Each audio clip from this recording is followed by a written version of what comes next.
Hey y'all, this is Anthony and Joy from Aikens Outdoor Adventures. Today we are continuing on our new beginner backpacking series. All right, so this is episode number 2, and this episode is called Safety and Nutrition. Now don't forget, we're doing a giveaway with some cool things at the end, so stick with us.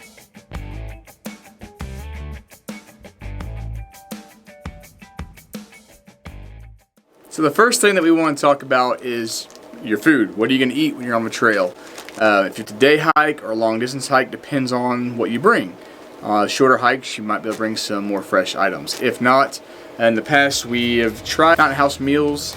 They're quick and light, but be cautious because they will back you up. You may not have a movement for 4 to 7 days if that's all you eat. Our first trip we made that mistake. So what we do is we find meals that we like and you fully prepare them. Like a pasta salad.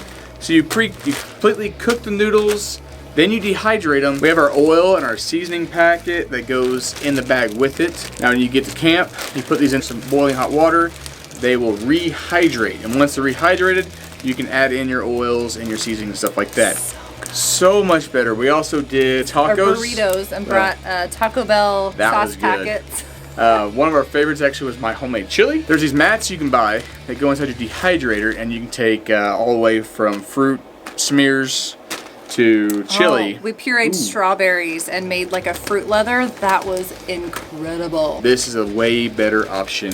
Cheaper option as well. Cheaper. Now we still do have some protein bars, beef jerky, stuff like that. You need some protein. A little bit of sugar now and then works great. It gives you a little boost before you have a high peak you have to reach, or if you're just kind of running out of energy. So also, along with your food, some instant coffee and teas work really good. You would not believe how good it feels at the end of the day to drink some hot coffee, some hot tea. We added Mio in our water bottles as well while we were on the trail. If you're not familiar with Mio, it's kind of like a Gatorade with like an energy boost. A couple of squirts.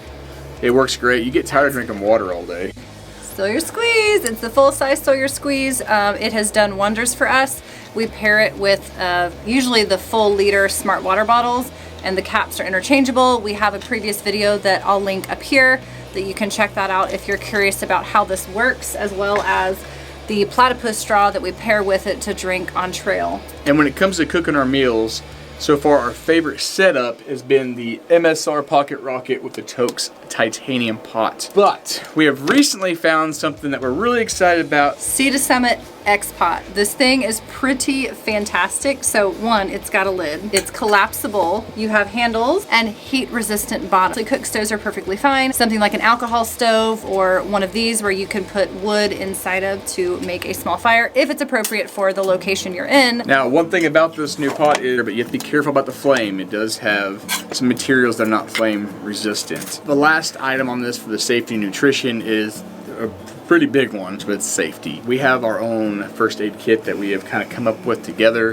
In this right here, this is the Osprey 3-liter dry sack. Works really well. We keep a lot of band-aids in here, antibiotics. You want to talk about one of the best things in the world for hiking. Blisters in between the toes, so you're able to put the moleskin on, and it's a lifesaver. Awesome. We also carry some big gauze pads. They're 4x4s. I had a nurse friend who highly recommended us getting some Sea Locks, and this is going to be the hemostatic agent that's going to make the blood clot. So say you get hurt, you're bleeding like a stuck pig, this could be the difference between life and death. It's super tiny and it's lightweight. You don't weigh nothing. Another big one for me, of course, is a Bic lighter. You can sterilize stuff, you can start a fire with things. I'm a guy that likes to have more than one. I also carry a small Always Save matches. One that a lot of people don't carry, which I do, which I accidentally unrolled it, is an Ace bandage. I ended up using this on our last trip because I lightly rolled my ankle. Some of the other things that Joy likes to keep, which is one of her favorites, which I can't believe she brings with her. Hot hands! In hammocks especially, my toes would always get cold, so sticking these in my foot box were amazing. Really, it's a luxury item because they're a little bit weighted. For us, we do bring some ibuprofen, Tylenol, a couple Benadryl. Melatonin for the first couple nights has been a lifesaver. We're flatlanders compared to 13,000 feet.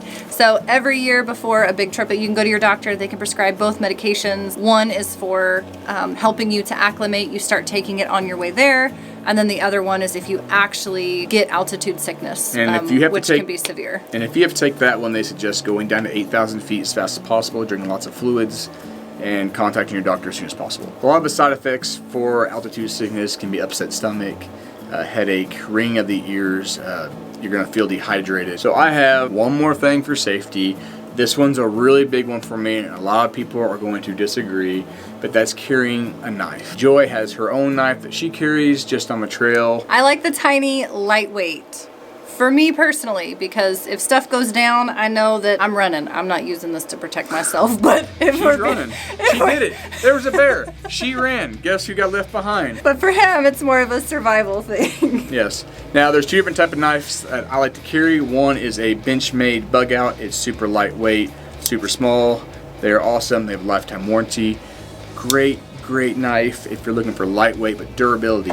Me on the other hand, I do a lot of survival stuff. I have a very cheap knife. It's a fixed blade knife. As you can tell, it's high carbon because you have to keep this thing from rusting. They also have stainless steel, but we have processed deer with these, cut firewood. And I do carry this everywhere I go on the trail. It is twice the weight or 3 times the weight of another knife, but I feel safe with this. All right, so if you guys want to know of a way to help support us in our channel, we have new merchandise.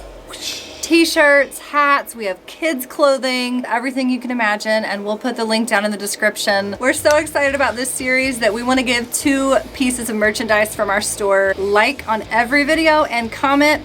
Every time you do that, it'll give you an entry to win. We'll do the giveaway at the end of this series, which will be just before our Utah trip. So if you like this video, subscribe, hit that bell icon. Our next episode is going to be what personal items you should take on the trail.